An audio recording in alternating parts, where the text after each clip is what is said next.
Good morning, good afternoon, good evening, wherever you are in the world, whenever you are watching this broadcast. We appreciate you being here.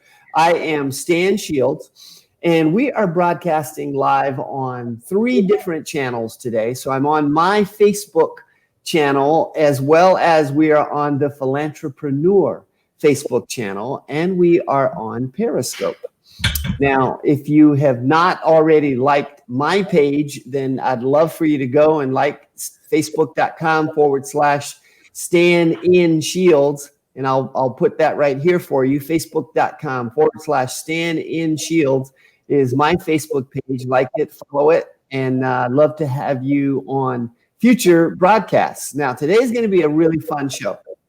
We have 2 wonderful guests. I say 2 because the other person is really my cohort with regard to Systems Summits, or maybe really I'm her cohort for Systems Summits, because she brought me into the Systems Summits. And so let's bring on screen real quick here Dr. Victoria Boyd. And so, Dr. Boyd, tell us a little bit about the Philanthropreneur Foundation and you and Systems Summits. We don't have enough time. But anyway, yes, I am the founder of the Philanthropreneur Foundation. The concept has actually been around for almost 8 or 9 years. We became an official nonprofit in 2014, but we are a nonprofit that supports mainly other nonprofits with systems, operations, and management.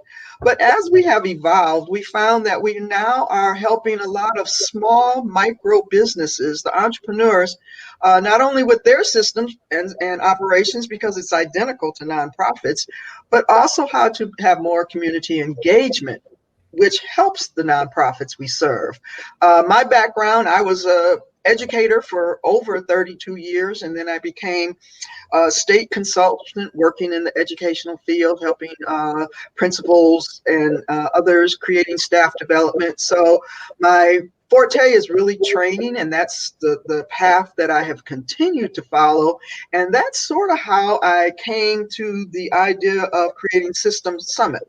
Besides being locked in my house and not being able to get out from the pandemic and all of those other wonderful things, I tend to start writing, and I wrote a book called Webinar Secrets. But it was the culmination of over a year of thinking about putting together a summit. I wanted to do a virtual conference, as most people call it, but the technology and the processes were a little bit above my pay grade. And Systems Summit, in terms of how we're doing it, really fit great with what the Philanthropreneur wants to do, the programs we have, because we have a actual brick and mortar training center, but we can't use it right now. We haven't gone back to using it full time. People are still sort of iffy. So we're doing these Systems Summits literally so that we can reach people across the nation. Our speakers are from every coast, from Florida all the way to San Francisco Bay, in the middle, Chicago, Arkansas. And I'm really, really excited to launch Systems Summit. And that's why we're here today. Excellent. And with that, let's bring in the other 2 people that are that have been kind of hiding out in the back studio right here. So why don't you let's introduce Linda Lysakowski. And so, Linda, why don't you take for just a second and introduce yourself? Tell us a little bit more about you, kind of maybe the foundation, background with your business, and so forth. Okay, well, I'm even older than Victoria, so we probably don't have time for me either. But I've been in the nonprofit world for over 30 years. I started out as a banker, spent 11 years in the banking profession. And the 2 things I said in life I'd never wanted to do was be a banker or a teacher. So I started out my career in banking, and I'm kind of ending it, as Victoria is, probably in teaching. I still consult for nonprofit organizations, but I do a lot of teaching. I've developed 14 online courses, which I really enjoy. And I've written about 30 books. I was just trying to keep track of them all. I think it's about 30 right now that I've either written myself or co-authored, one with Dr. Boyd, and numerous. And Marilyn and I have actually worked together on some book projects too. So I really enjoy teaching and writing and sharing my knowledge with people, because I just feel like there's such a great opportunity out there, and philanthropy is the best business in the world to be in. So I'm always willing to mentor other people that want to get involved in this too. That is fantastic. Great. Good. Thank you for that. And then Marilyn, why don't you tell us a little bit about you? Well, actually, I got started in this wonderful and exciting world of nonprofits when I was a journalist in a small lumber community in Washington State. And the first nonprofit where I worked was a tiny United Way that was dealing with 28% unemployment. And so talk about a crash course in community problem solving and nonprofit management. So for the last 35 plus years, I've worked in 5 different nonprofits, set up a consulting business a number of years ago, and have, like Linda, have written a lot of books, training modules, done copious webinars, and my whole goal is to build the capacity of nonprofits by providing them with resources, consulting, training, and so forth. So I'm delighted to be a part of such a prestigious group today. Well, I'll take that pat on the back. No. Go right ahead. No, I have known both of these stellar individuals for quite some years now. They both have helped me present training, and like Linda said, I'm co-author of Board Bound Leadership with her. I have brought Marilyn on to do numerous training for different organizations that I belong to. But just to make a note, even though both of these specialize in the nonprofit sector, their message crosses over. And that's why I was so eager to make sure that I brought that element into System Summit, because even though we're posting it as the micro business resource, most nonprofits are micro businesses, right, and have less than 5 employees. And so I want to emphasize that your message, what you're going to be presenting, is going to be totally valuable across all the different sectors. And but it also might spark or inspire some individuals, especially entrepreneurs that get so tunnel vision, to really look at what they could do with community engagement, how they might help other nonprofits, and strategically think about what might a collaboration or partnering with a nonprofit look like in terms of helping them as a business, cause marketing, and how they can support a nonprofit. So I was, I never leave these 2 ladies off anytime I'm doing any type of training. Now, so you brought up a really good point there, I think, also, which is that a lot of, I think from both sides, I think that a nonprofit, sometimes they don't see themselves as a business. They see themselves as some other kind of an organization. And so they don't really turn that or flip that switch that, oh, this is a business. We need to operate it like a business. And I think a lot for-profit businesses kind of have that same mindset with regard to nonprofits. Is that a fair assessment? I would agree with that totally. In fact, it seems to me that there's almost a stigma attached in many nonprofits if you call them a business. However, they are a business, and it doesn't make any difference how you look at this in terms of, you have to have these basic systems in place. Mm-hmm. And like you said, Dr. Boyd, it is so important when it comes to collaboration that the nonprofits, the for-profits, government, education, what I call sector silos, prevent us from really accomplishing what we need to accomplish.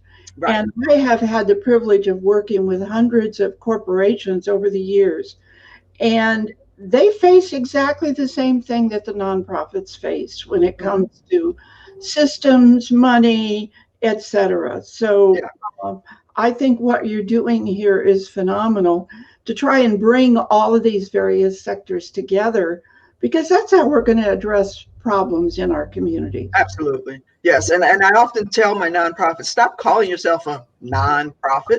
You're a for-purpose business.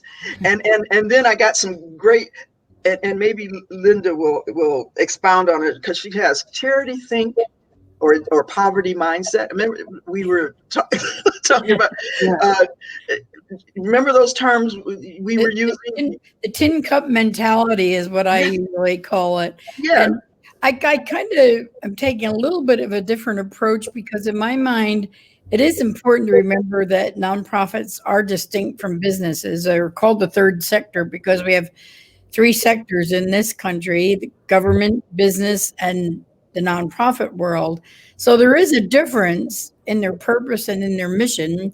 They're designed to not so benefit any one particular person or a group of stockholders, but they have to think like a business. And I came from the business world, and my very first job in development was kind of culture shock. I thought, oh my gosh, what is it that these people are thinking? They were trying to raise money from businesses, but not understanding the business world at all. And I think it was Marilyn earlier, used the word collaboration. And I think that's the most important thing to remember, is that government, business, and nonprofits need to collaborate. Sometimes the government side I'm not even going to touch, because that fluctuates from day to day. And sometimes we wonder if they ever know what the word collaboration means. But I think businesses and nonprofits have a lot to give to each other. And so while my topic in the summit is more geared to nonprofits, I really believe the business world can benefit from learning the benefits to them and engaging with nonprofits, and how together we're going to solve the solutions of our communities, whether it's a small town, a big city, or the world or the country. We can do it together. Yes, absolutely. Yes. I'm glad you mentioned, that what you're presenting. So what do you remember off the top of your head, the title of your presentation?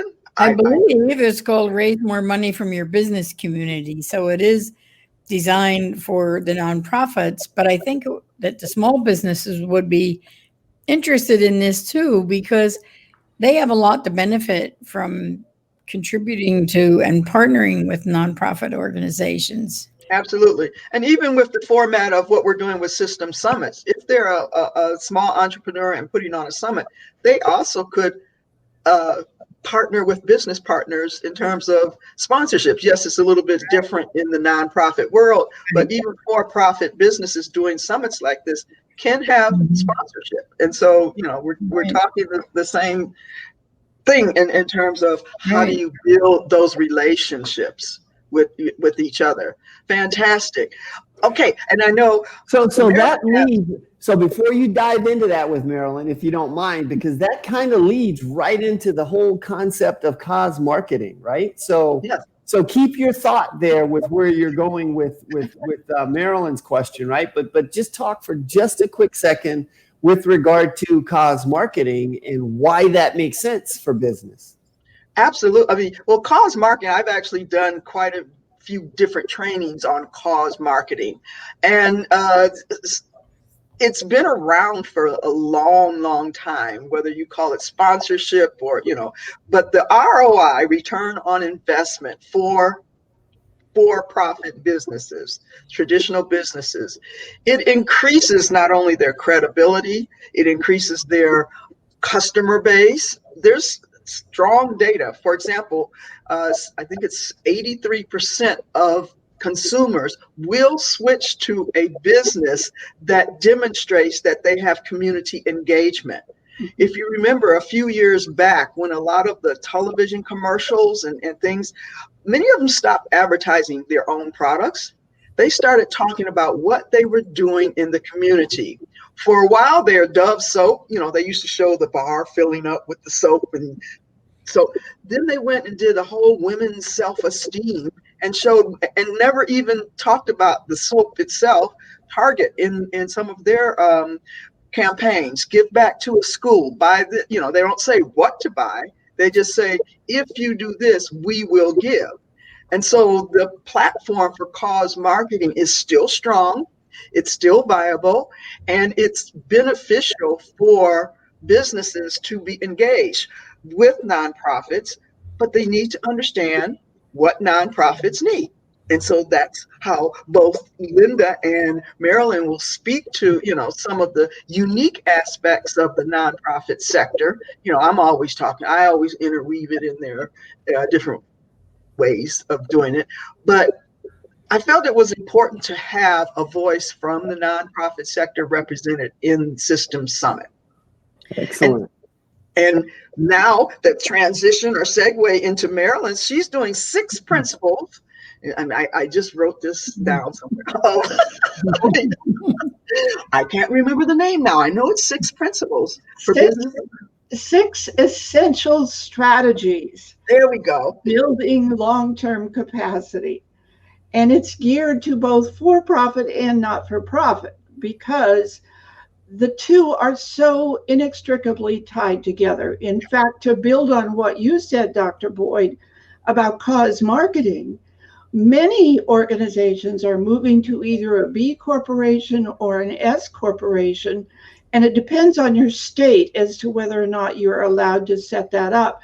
And the sole purpose is that a percentage of your profits go to an organization or a nonprofit within the community. So that really shows that linkage between the for-profit and not-for-profit. One of the things that I have understood, and Linda, you can reinforce this because you were one of the editors for that first series of books I wrote, and I focused on the core elements of a successful nonprofit. And guess what? Those core elements apply to for-profits as well. Yep. These 6 core functions or elements of an organization that must be in place. From the nonprofit sector, they spend so much time raising money and running programs that they sometimes ignore the administration side, or they ignore marketing. And so being balanced in how they deal with all of those has a lot to do with long-term sustainability.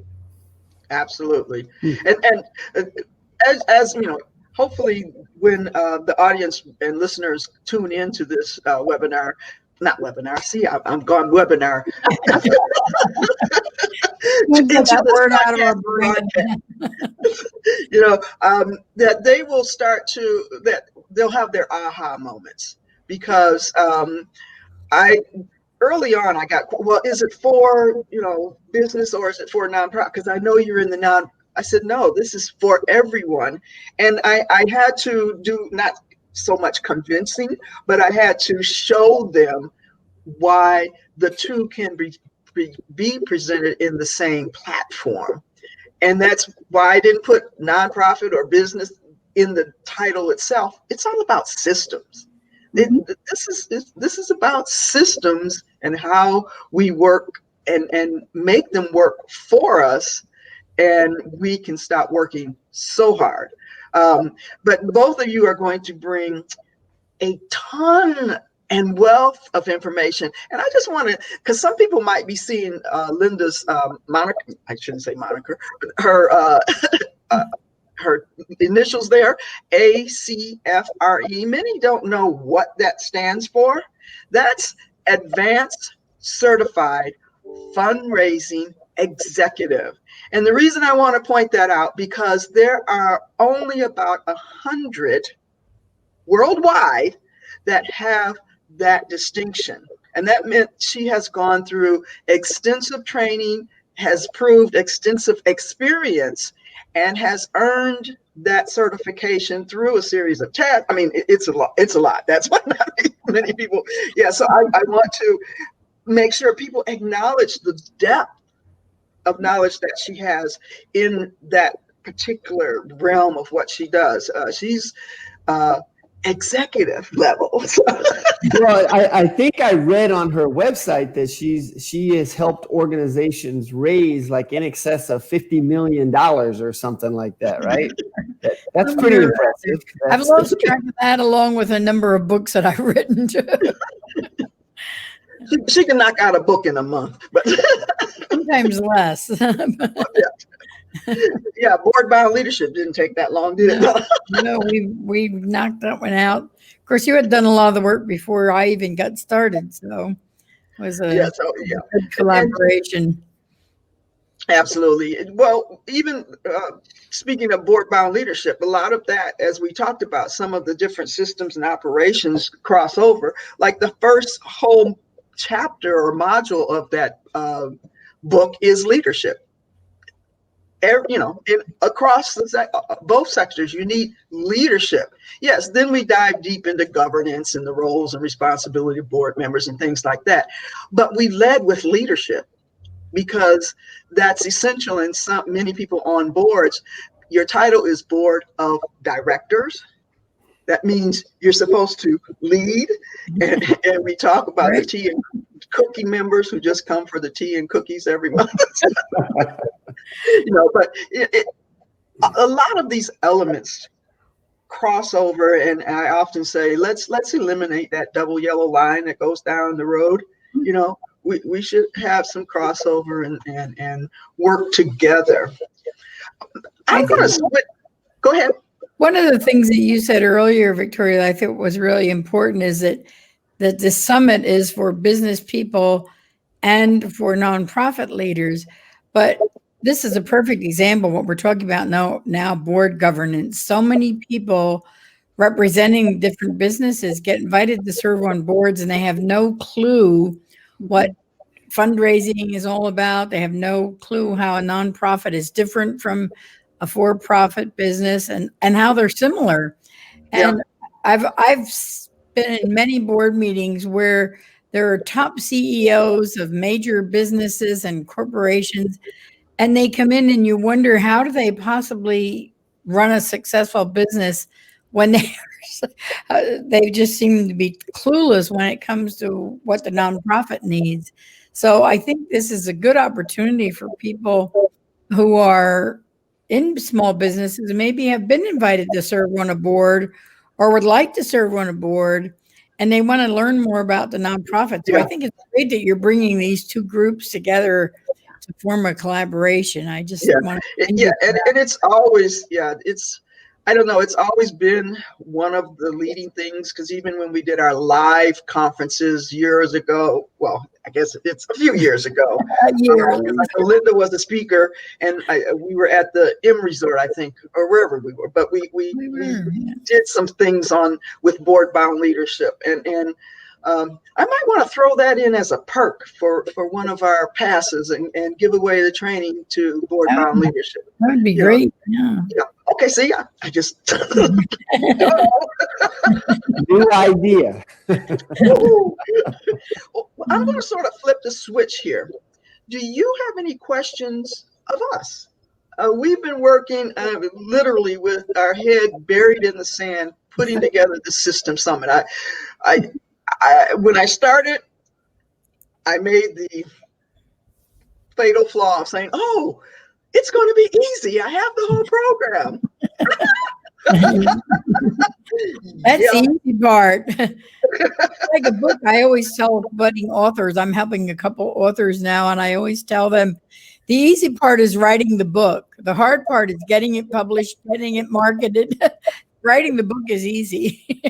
So I know what you mean with putting the summit together. It's all the technical stuff and the marketing stuff and everything else that presents the challenge. Finding great top-notch speakers like Marilyn and some of the others that you've recruited is the easy part. we now know that is front and foremost. We are already recruiting for our next summit, which is in January. So it's, but any questions? Do you have any questions of us? I do have one question.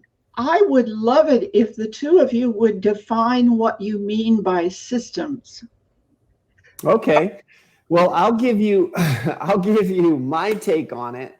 And that is that every business, a successful business, operates with business systems in place. And those systems are everything from how you answer your telephone to how you handle the money, to what is it that I can actually use computers for to automate, right? It's everything that goes into a business. And so a lot of this comes back for me, it comes back from my martial arts days, my martial arts business that, I bought that business in 2002 and we had, I bought it with 40 members and making about $8,000 a month, grew it to about 250 members, and we were generating about $40,000 a month. But here's the thing. There were certain systems that from day one, when I went in the door, I say systems, I put in place QuickBooks because you got to track where the money is coming and going. And number two, I put in place a database to track the people that came in. And my front desk team were instructed that everybody that calls us or walks through that door, we want a name, phone number, and email address for them. And I gave them a script to use in order to get that information from them, so that sitting on the front desk was a script, so that when they answered the phone, they answered it in a certain way. And I was very particular in that I didn't let everybody answer my phone. And some of my instructors and others were a little bit miffed by it. They're like, why won't he let us answer the phone? And I'm like, because that is a critical step.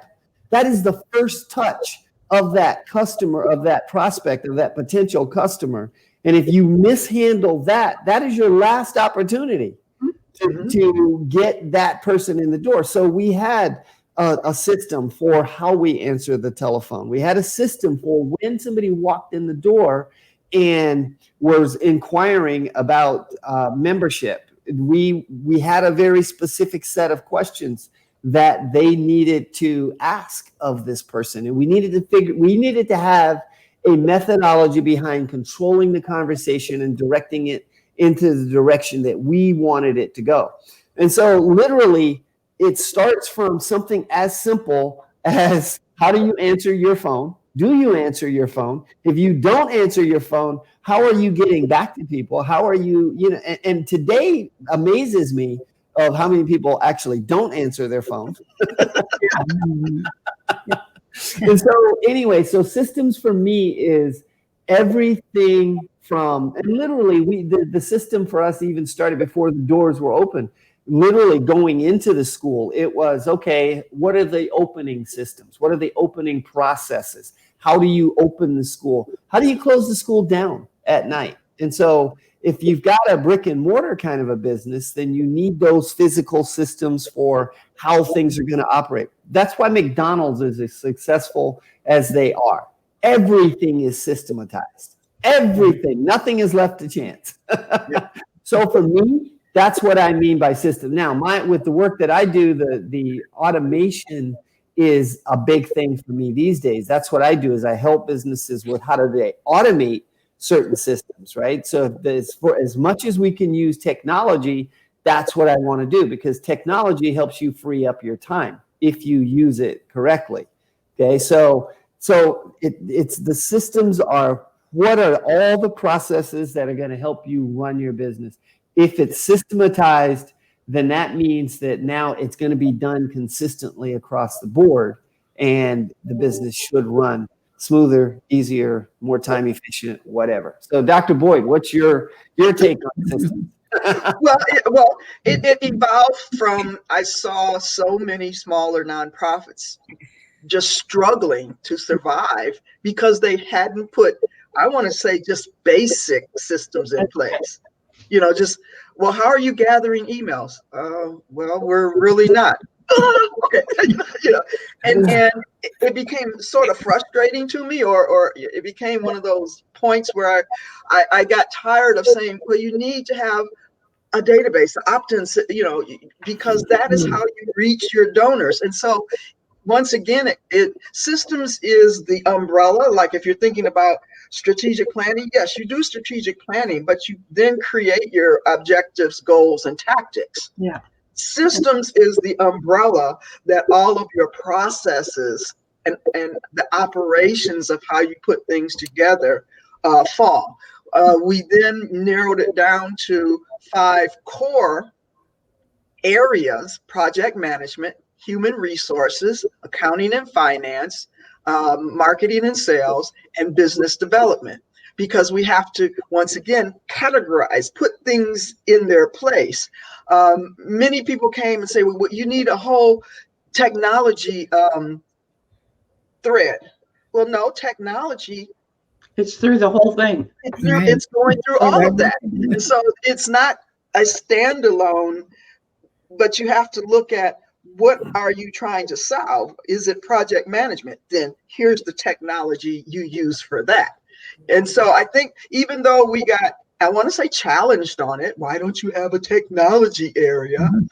I had to ask them, so what type of technology are you talking about? And then they would explain. I said, okay, so that's under project management.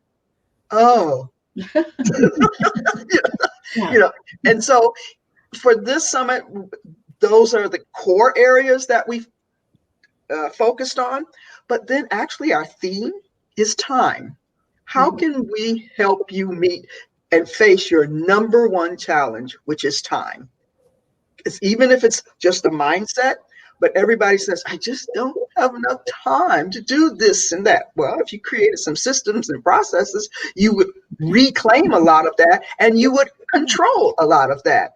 And the whole term Systems Summit, the reason they have S's and it's just not System Summit, is because this is going to repeat every quarter. And each will have a new theme focus or focus area.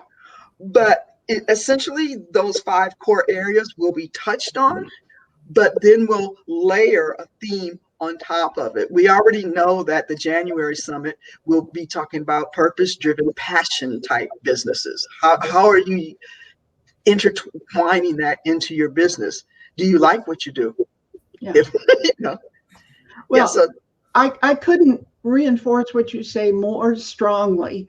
When I first started, because I had worked in the for-profit realm and then I switched to nonprofits, I was the only staff person at this very small organization, and I felt absolutely overwhelmed. I'd go take a week-long marketing class, and then I'd say to myself, how am I going to implement this marketing plan when I have to do the accounting, the janitorial, the fundraising, whatever? So it came down to simplifying what I did. Interestingly enough, that became the title of my first 3 books, Nonprofit Management Simplified, because I had to narrow everything down to its core, to its basic systems, in order to be able to achieve the mission and vision of the organizations. Absolutely. Yeah. And many, a lot of, micro businesses out there feel that they don't really have all of those 5 core elements, that they're not needed in my type of business. But if they really, once you narrow it down and go to the root of what they're doing, they are still there. Even human resources, we got a lot of, well, why do we need you human? It's just me. Well, no, it's really not just you. I mean, you have a bookkeeper, hopefully, or you have QuickBooks, or you have a team. They might not be employees, they might be 1099 or your go-to people, but that's still an element of human resources. And what type of culture are you building for them? Right. Do they understand your mission? Do they understand what your goals are? Initially, when I started talking to Stan about creating System Summit, he said, well, what's the goal? And so I had to map it out. And we went through evolution of what that goal would look like, but we still needed to be on the same page of what our goals were. So that's I don't know. I'm just really excited about bringing something new to the whatever, but I get excited about creating stuff. I was really excited by something Stan said when he described taking over a business and how important how you answer your phones and how you greet people at the desk are. And I think nonprofits sometimes can be really guilty of this because they think their only focus is their programs. That's what drives them. And yes, programs are going to drive everything you do.